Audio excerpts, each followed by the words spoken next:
He's a ringleader. He's a charismatic, an insane optimist. He's an enthusiast of the world, a bike rider. He's a historian for sure. I believe he's a brilliant teacher. He's an extraordinary brother. He's a great person to travel with. And he's a great person to get into an argument with.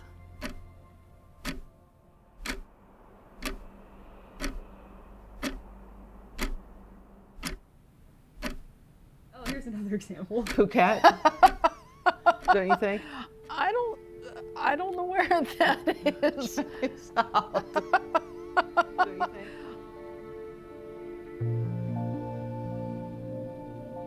I always kind of viewed him as the luckiest person on the planet, but this does seem to be a harsh reality check.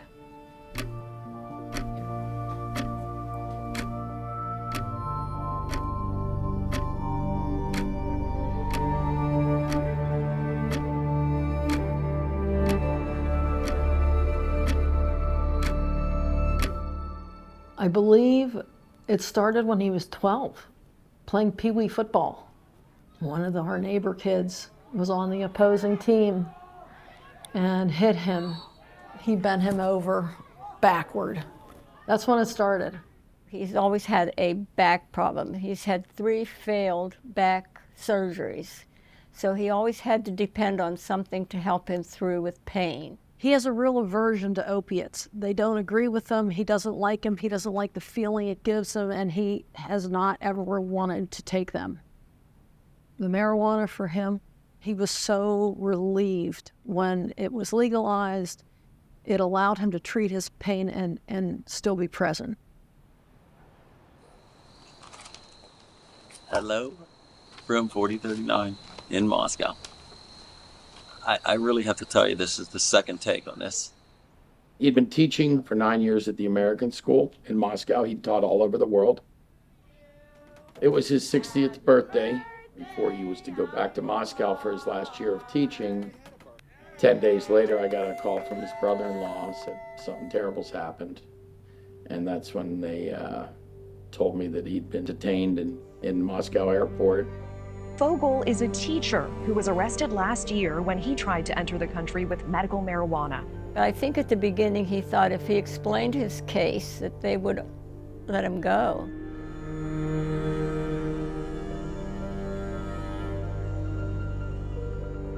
People who had a lot of experience in Russia thought that he would be out in 5 or 6 months. They'll probably give him time served and he'll be home.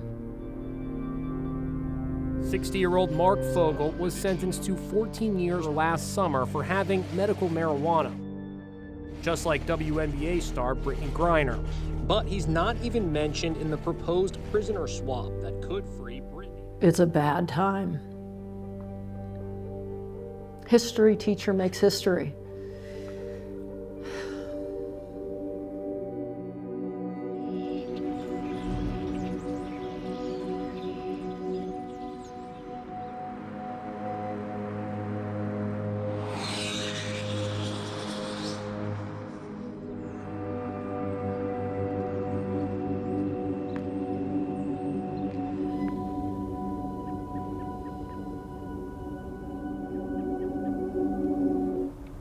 But that's Lisa, Ann, and Mark here. And of course, Mark's picture's up there. That's his graduation picture.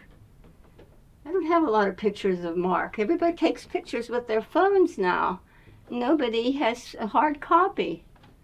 So that's kind of sad in a way, because those are going to go away.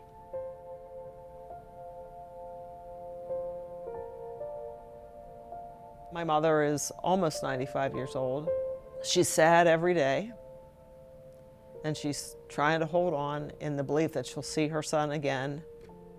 And so that's what keeps me working every day on trying to get him home, is to make sure those two get to see each other.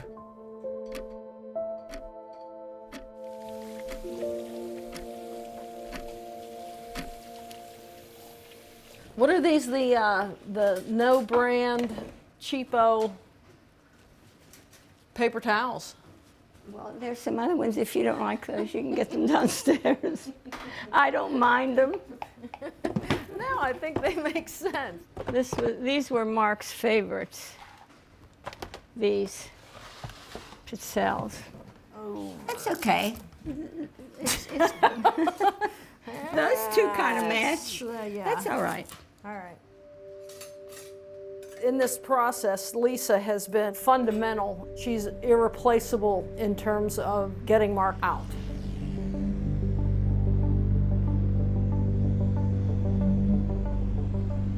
I mean, it's heartbreaking.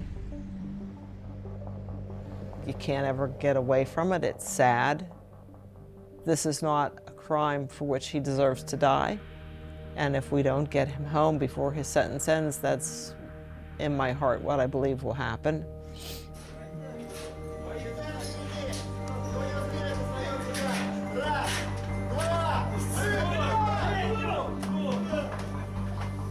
Do know that there was a confidential informant.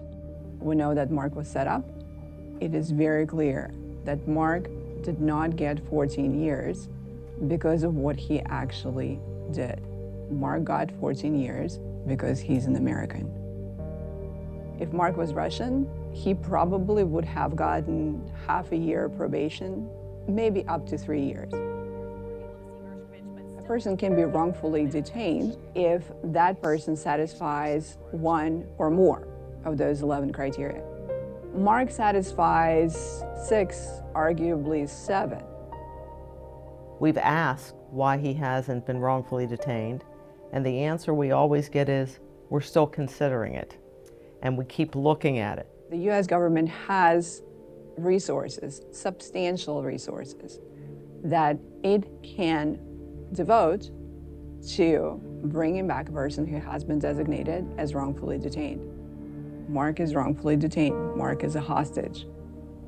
He will die in a Russian prison unless the US government brings him back.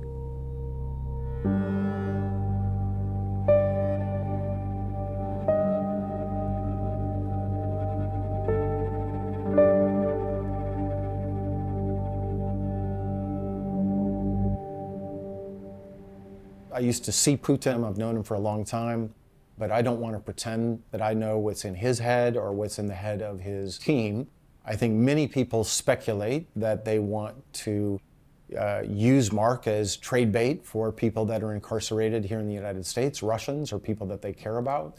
And most certainly there has been those trades in the past. I worry for Marc that tragically there's other Americans in the queue. And so where he falls in that line of who might be traded is, I don't think he's at the top of that list. He was just incredibly intuitive and incredibly empathetic and personable. He really made you feel seen as a person, and particularly as a teenager. Not only is it his life that he's kind of losing, but I think there's a lot of other people that he could have been influencing in this time, that he could have been bringing that same kind of cheer and influence to. I heard that he's teaching English in prison. Even in the worst of situations, he's still teaching, and I have a feeling that he's still spreading that positive energy and making people enjoy learning, because that was what he was really good at. He is really good at.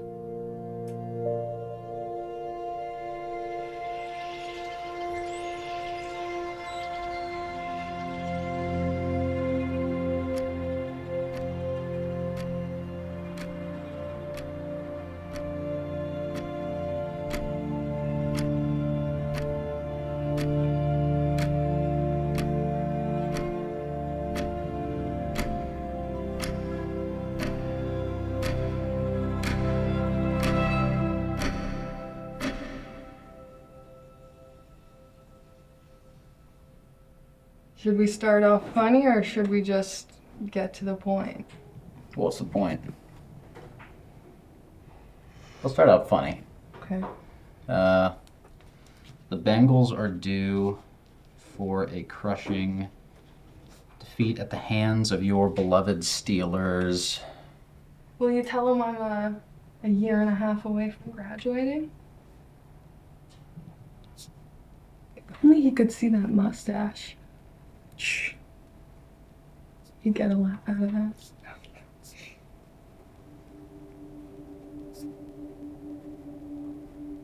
Every attempt people have at addressing this is blind. And I talk to counselors, therapists, and I say, nobody knows how to react to this. And I universally get, you're right, I don't know how to react to this, because there's a couple dozen Americans who can relate to this.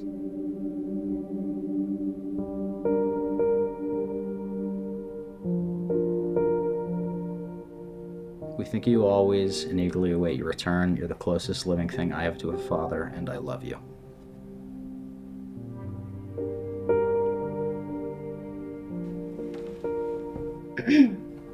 And I said, I love you to the moon and back times 1,000. Celeste, not so little one. Because he used to call me little one. Times are changing. Yeah, it's been a while. Welcome back to, what is this, Backyard Lectures. I don't feel nearly as uneasy as I did the first time. However, it is a bit chillier today than it was the other day.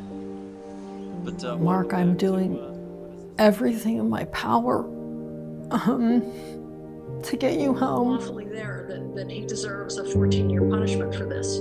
I have to have faith in the administration, of course. You have to stay as positive as you can. I will keep trying.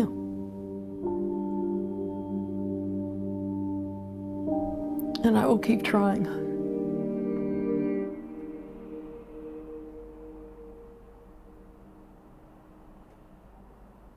He's a good human being, and he should be treated as the same as anybody else who has been in that position and helped to get him out. It's Mark on the phone. It's Mark. Yeah, Oh.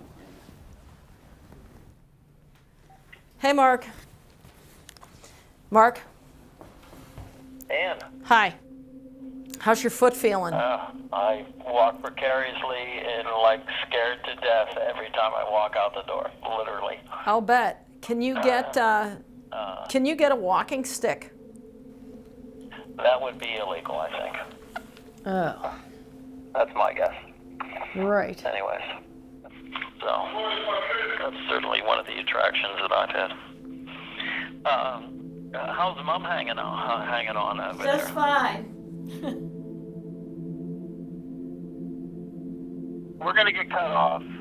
I didn't get to talk to Celeste. Maybe I will between it, but give her a big giant wait, squeeze for me. here, just say hello to her. Hold on. Hi. How are you? I miss you. Hey, I love you. We're gonna get cut off in about 10 seconds, but it's just great to hear your voice. I'm always thinking about you. I love you, okay? I love you more. Bye. Bye. Sorry. Voice.